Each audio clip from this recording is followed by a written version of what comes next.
towards the corner. Oh, there goes the fence.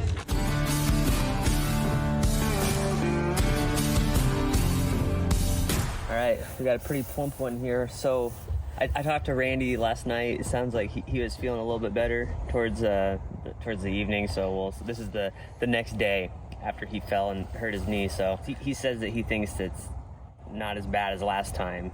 And he actually said he thinks because he's on the carnivore diet, so he doesn't have as much inflammation and stuff. He said it was feeling better last night. We'll give it a few more days and see how he feels. I don't know. But anyways, he's not here. Check out this tree. Big dead western red cedar. I mean, no mystery why this thing's coming out.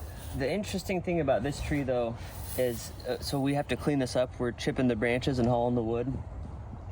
If you look over here, it's like, it's clear as the day is long, you know, over there. Like we could totally fall this tree, but it's slightly downhill. And because we have to clean this tree up, it's gonna be easier to climb it and consolidate all the mess right here. They are gonna get cows for this pasture, and first they wanna take this big dead tree out.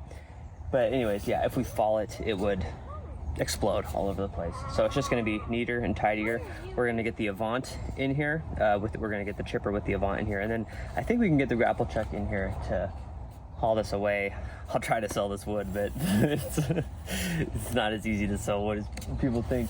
But there might be some good wood in there because it is western red cedar, which is nice stuff. But this is kind of a rare case where it's actually, in my opinion, faster to climb the tree and keep the mess consolidated rather than fall it and then have to clean up the whole pasture. I mean, there's not much to it. It's a big dead tree.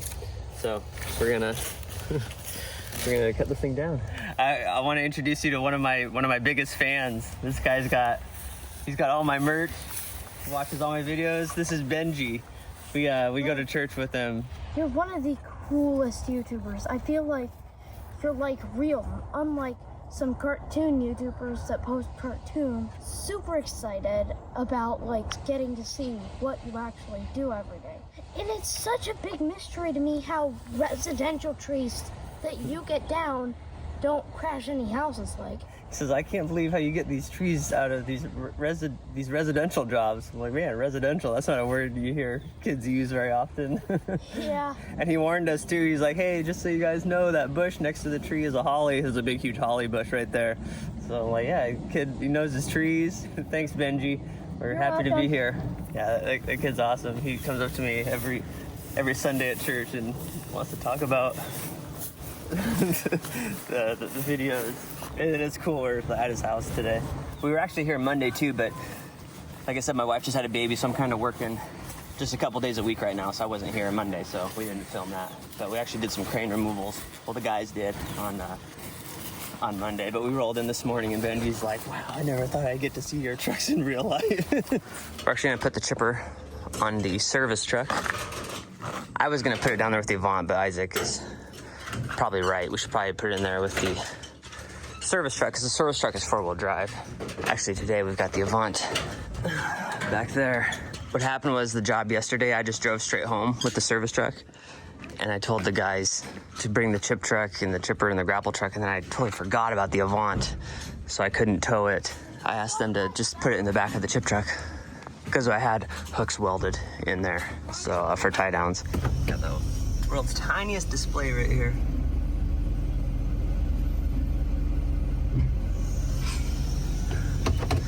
This truck doesn't actually have Bluetooth. 2024, I was surprised. The chip truck does. Whew. These ramps are 160 pounds a piece. They're not light, but they are handy. And they are sturdy.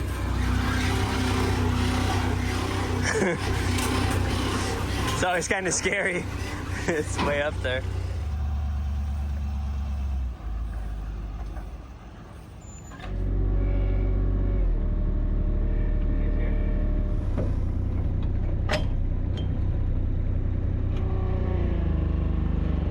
Going. Looking good. Just keep your momentum up. Yeah, don't slow down. Follow the Isaac. I'm like tripping over here on blackberries. Which way are you thinking of following it? Downhill? We could follow it this way, actually. I would rather this way. Yeah, we'll follow it right next to the grapple truck. That'd be a lot easier to clean up. Yeah, okay. Dude, I should do rally races with the grapple truck. That was actually really smooth.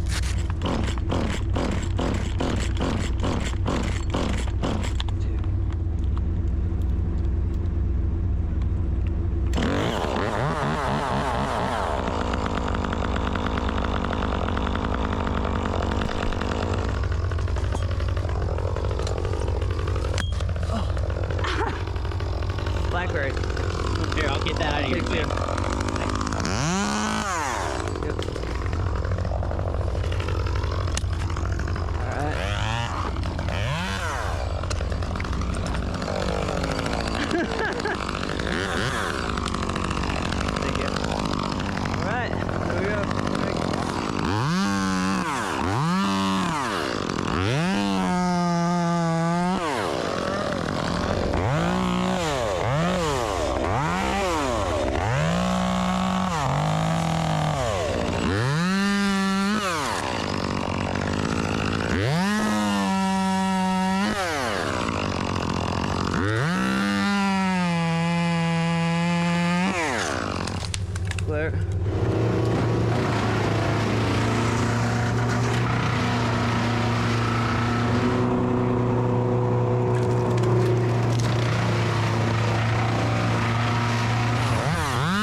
So with this tree right now, I'm actually just tied in with my steel core flip line. And that's because the bottom, like 30 feet of this tree has really curly branches, and I just feel safer with my climb line attached to that accessory loop, because if it were to go in the chipper, it would break off instead of being on my bridge, which is a really strong part of the harness. This isn't advice, this is just explaining why I'm not double tied in at this moment. Even though generally it's good practice, it's not laziness in this scenario, it's deliberate. I feel safer like this.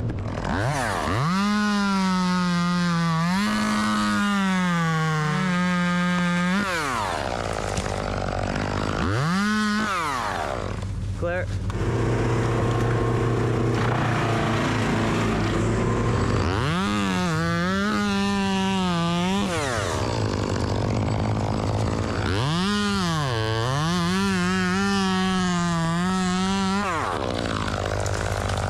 I'm gonna take a top.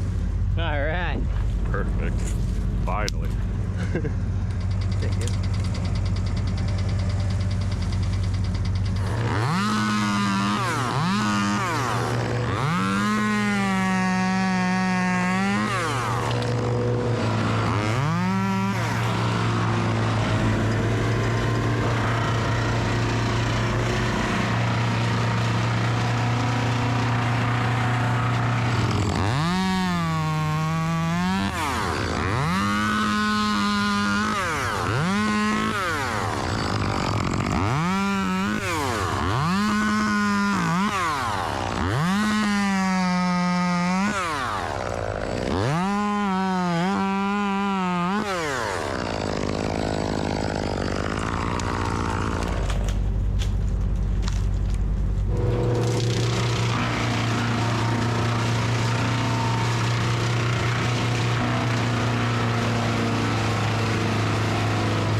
backwards. You can fix that if you want. Yeah, we've got about 20 more feet of big branches, and then it's pretty crumbly after that.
About what I've done already.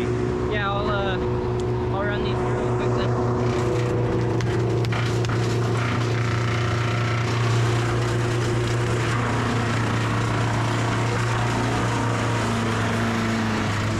Yeah, that was fast.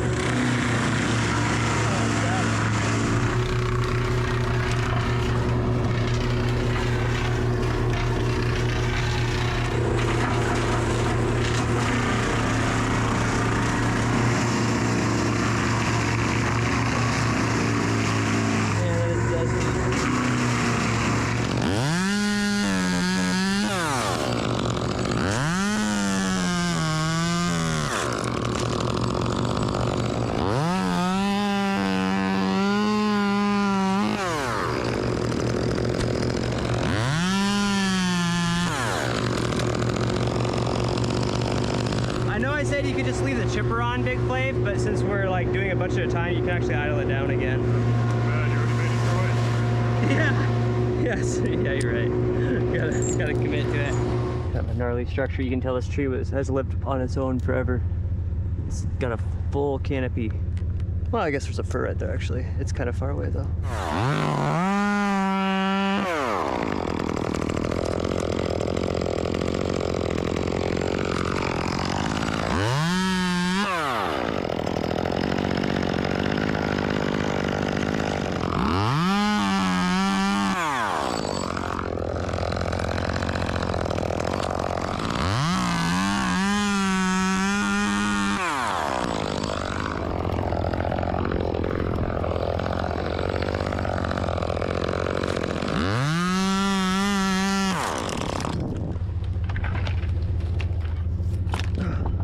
Oh, you might want to fix that one. Yeah, it's so crazy. I'm doing carnivore strict again. Me and Randy have a bet.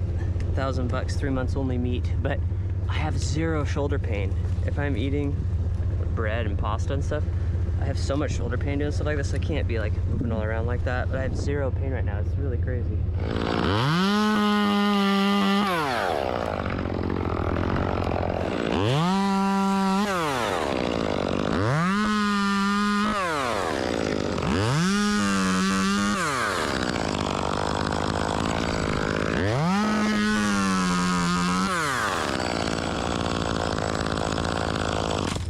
Got a gooped up one.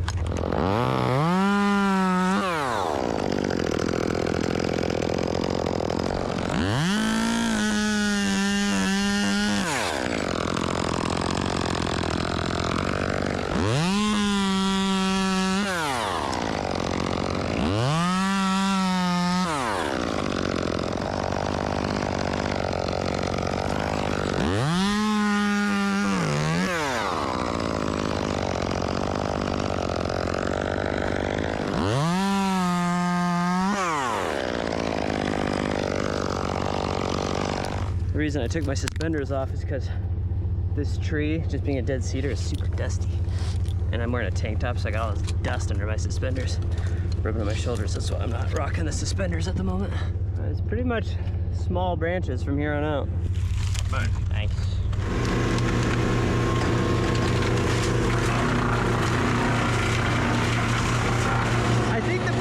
so small now, the fastest way is probably just me cut and you guys carry them like as we go. Yeah, that's fine. I'm just gonna get this little crash pad. It's crazy how those just tiny bit of blackberry and long grass like goober up the drag so much. We need to bring a lawnmower with us. I got the feeling Big Flav knows someone with a lawnmower. What's a lawnmower? Yeah, sorry, lawnmower. Thank you. All right, go nuts. So what do you think? Should I keep doing what we're doing, or should we just go take smaller turns? Just Keep doing what you're doing, but we'll see. It might change. Yeah, I'll just keep throwing them down there. Dude.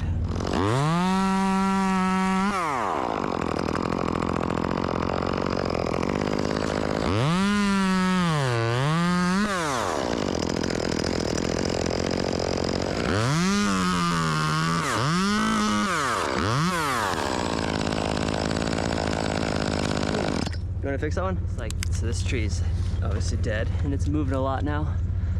And I'm not even remotely concerned about it because it's a cedar. Like the species, I feel like it's just the most important thing that you should be familiar with when determining if a tree is safe or not, either to work on or just to live around. Because if this were a different type of tree, I'd be getting pretty nervous about now. But because it's cedar, I just trust it from working on it for so many years. Am I clear? Clear.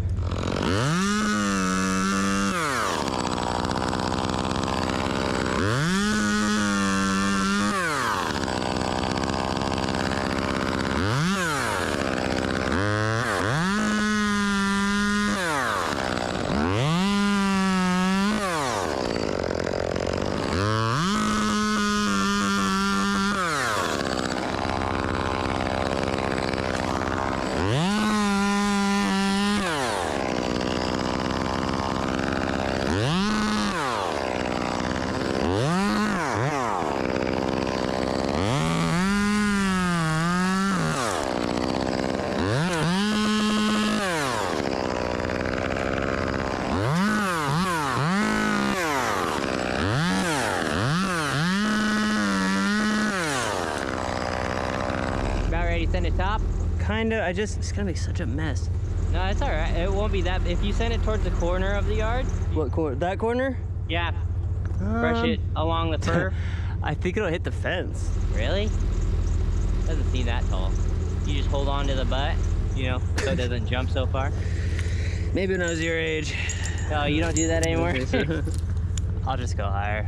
Okay. It's just a little crack. Just slash cut it. Yeah. Some veteran tree service stuff. Tim would wait a couple more years for this to die some more before he even climbed it. Right. Yeah, he would. I feel like this is too live for Tim to climb.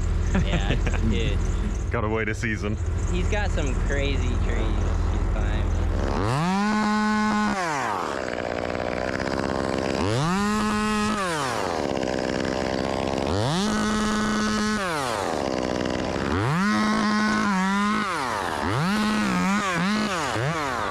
Think it'll fit?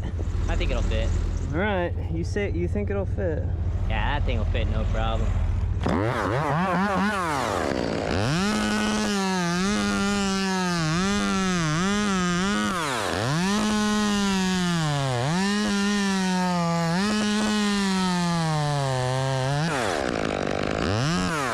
don't know if anybody else does this, but rather than using the sights on my saw topping, I generally stand in front of it and cut it, and I don't know why, that just is easier for me.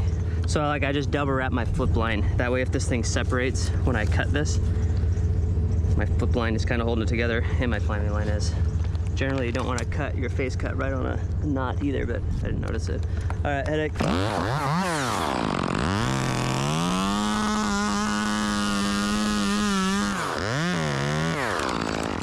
Right towards the corner. Oh, there goes the fence. Right towards the corner. Oh, there goes the fence. Just kidding. Ooh. Ooh. Dude, that was awesome.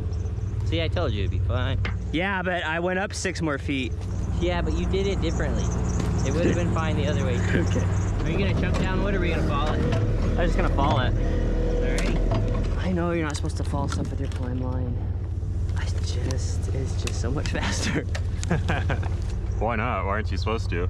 You're not supposed to rig or put any pressure on it. But if you're just pulling it by hand, you're really not stressing it any more than you would. Right. That's how I feel too. Like what difference? It's not like I'm putting, because you don't want to put like an unknown factor. Dude, this thing's locked up. You're supposed to keep your rigging and climbing link stuff separate, but it's kind of a rule for dummies, honestly, because Right. obviously, like I wouldn't clip my climbing line to like a winch or something. I've seen you do it. Calling me out again. It's like it locks up when it gets hot or something. I don't know what's going on.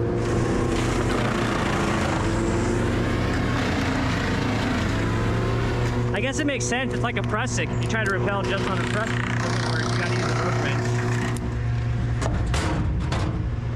So usually we break our own chains, but I was just in a hurry this morning and just stopped in at Cutter Supply and just bought bar and chain. I love these Stihl light bars. I just feel like as far as bang for the buck goes, you can't beat them. They're 200 bucks. They actually just increased the prices, about 20 bucks. Ah, dude. Oh, there they are. Almost lost my bar nuts.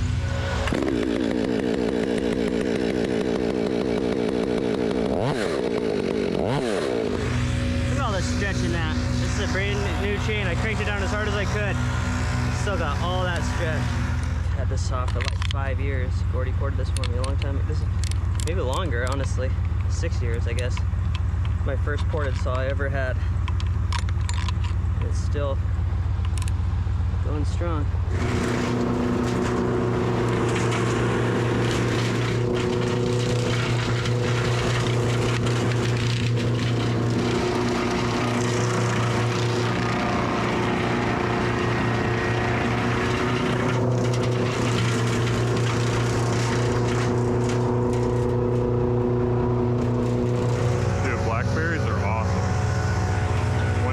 I get to go to Siberia so I can see where they come from. Is that where they come from?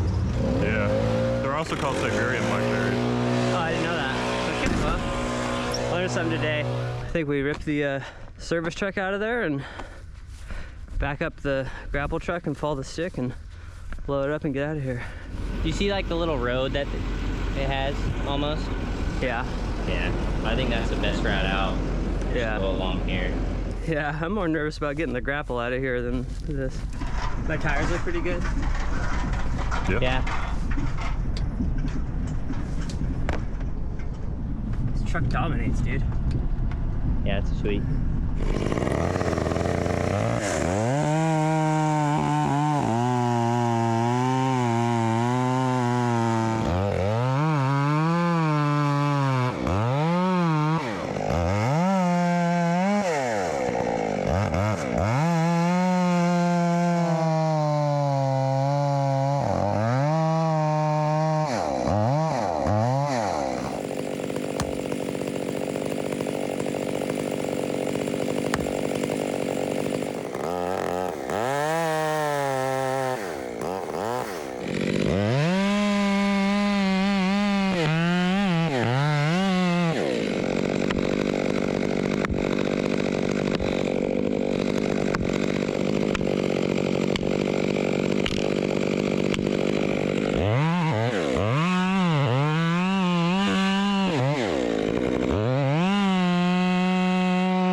Okay, that's yours.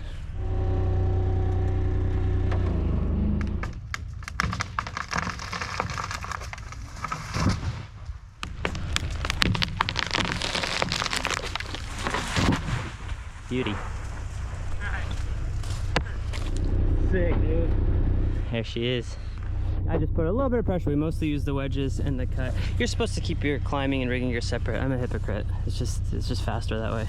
But that was awesome. Nice job, Isaac. Thanks, man.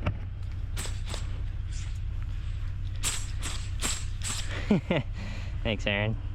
Usually that works. Can't wait to make so much money on this log. Yeah, dude. Yeah.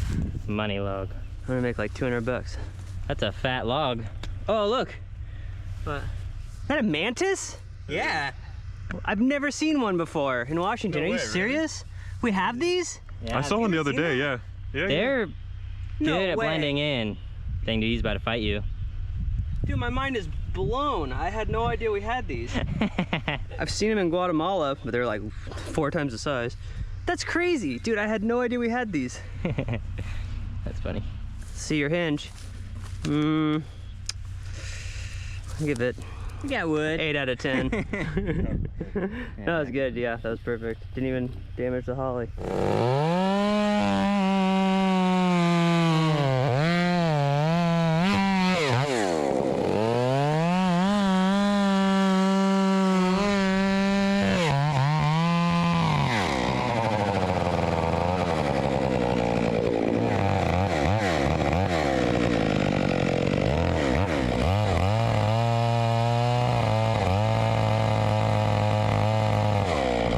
That's a good spot, right? I feel like I can get it all from here.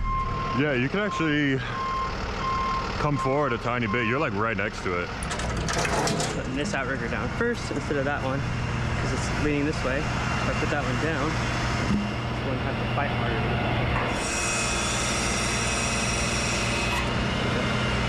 Saw doesn't look as big in your hands as it does in mine. It's pretty small, to be honest. Yeah.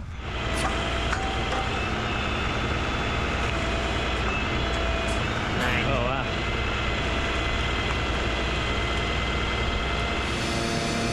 Oh yeah.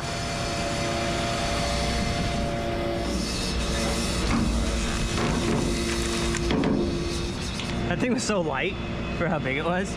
Yeah. Pretty nuts. Oh man, I might need a saw. Oh, nope. Nice. Oh! You okay? Yeah, I just smashed the lights on the log just moves faster.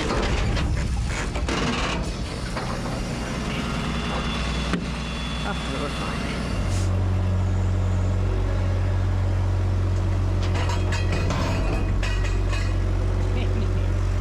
Are you going back to the shop today, Jacob? Yes. Yep. Do you want me to leave this hooked up to the chipper? Yeah. That way Yeah, we you can might as well. unload the Avant easy. Yep. I'll probably drive this straight to Ned Flanders' house. So Nice. Do you want us to head out then? no. Yeah. Make sure I get out first. Forgot about that. Yeah, I definitely want to make sure I can get out of here. Nah, you'll be alright. I still can't believe I saw a praying mantis. That like blew my mind. I've 33 years I've lived here. I've never seen one. Really? Never? No, never. It was not. My friends came here from Idaho. And we were walking through this park, and like every 5 feet, they were like, "Oh, look, another slug!" And it like kind of started to gross me out because I didn't know there's that many. Like I wasn't looking that hard. I was like, they are everywhere.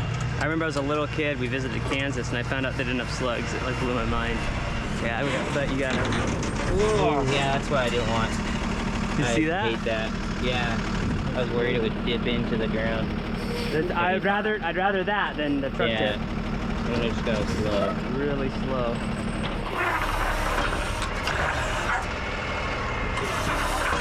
Oh no, spin again.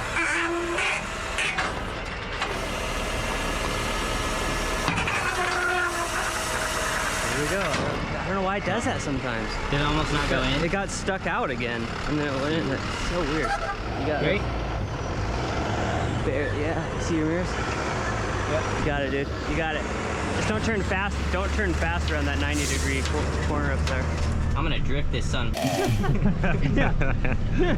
That was so gnarly, dude. Oh, I'm so relieved that's over. Yeah. Well, nice job today.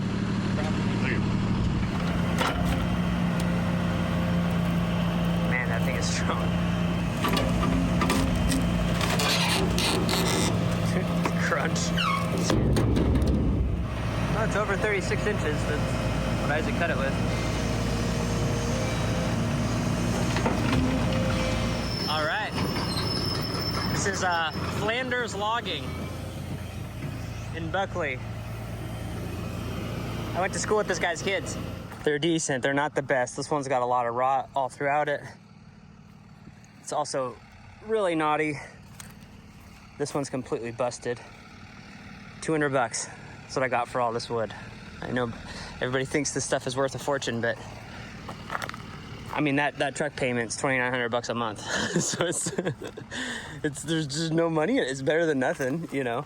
But Bobby's a logger. He does firewood, he does milling. He'll collect these, and when he has a whole load of cedar, he'll take it to the larger mill. I called the larger mills. They don't even want they hear I'm an arborist. They don't even want my wood. And they don't like that truck because you can't see the logs when they're inside the truck. So I take it to Bobby, and he takes my logs, gives me some money. He resells them with his bigger loads. This guy's got a huge property. He's a really cool guy. It's actually really helpful. But you know, $200, it's just not a lot of money. I charge to haul the stuff away. And cedar is generally valuable, but look at all the rot and all the knots and all the cracks. This is totally residential tree service logs. The mills don't want my wood because it's also pretty short. 16 is the longest I can do. You know, they've got commercial logging companies bringing them log trucks full of 40-foot long logs that grew in the woods. So they don't want the stuff that grew in people's yards. It's got nails, it's got knots, it's short, weird pieces. Believe me, if I could make more money on the wood, I would. It's like people don't believe me. It's one of the comments I get the most. Why are you chipping so much wood? There's so much value in it. There's not. Just even me driving here for $200. It's nice to get a little bit, you know, but it's just not where the money's at. The money's getting it off the property. So it's mostly just a way to dispose of the logs, frankly. And I have called a lot of mills trying to sell my logs. Nobody wants them. There's not much of a log market right now anyways. A lot of loggers aren't even working right now. Yeah, I am happy though now that I have a place to... I've literally just been stacking them at the yard, trying to find people to sell them to. Now because I've got somebody that'll buy them. He's pretty close. He's like 15 minutes down the road from me. People have this crazy distorted idea of what the value in wood is. And even firewood, you know, in Washington State, they don't put fireplaces in new construction houses. And we have such plentiful trees here. So tons of trees and not a lot of people that burn firewood. And pretty mild winters too. So it's just not a good market. And it's just not a good market for firewood. You have tons of people selling it and not a lot of people buying it. You think if I could make a bunch of money on the wood, I wouldn't be doing it. I try. I got to get rid of this stuff. So a lot of times I just give it away. If I had a neighbor that wanted that cedar, I probably just would have given it to the neighbor for free instead of driving it all the way as far as I did. Because also we have a major bridge out here, so it should have been a short drive. It was like an hour drive. It's different too if you're dealing with a bunch of black walnut or something really exotic like that. But we do mostly the same, maybe 5 types of trees, maybe Doug fir, western red cedar, big leaf maple, black cottonwood, red alder, western hemlock. But anyways, so that's my little rant about the wood. Stop telling me I'm wasting money chipping it. I want to chip it. I like chipping it. But chipping it is simple. Chips are easy to get rid of. A lot of times the customers want the chips. It's funny, I think I've told this story before, but when Peter with Seattle Tree Care, Peter's got a huge tree service in Seattle, and when he first started, the company was called Tree Cycle. He had this vision of, I'm going to cut down the tree and I'm going to build a table with it. Every part of the tree will get used for something. And you fast forward 15 years later, he's got like a tub grinder. He's throwing 6-foot chunks of wood in it and just turning everything into chips. There might be value in the wood, but you got to find the buyer. Can they even, maybe some guy wants a big black walnut log. They have no way of handling it, you know? So it's just, then they're like, oh, can you bring it to my house? And it's like, okay, well now this is just becoming a lot of work. So $200 for a load, I'll take it, you know? But anyways, thank you for watching. As always, I'm always flattered how many people watch my videos. I always think you guys are gonna stop watching any minute now. But you guys keep coming back. It's really awesome. But anyways, yeah, that's it for this video. Please like and subscribe. And I'll talk to you guys later.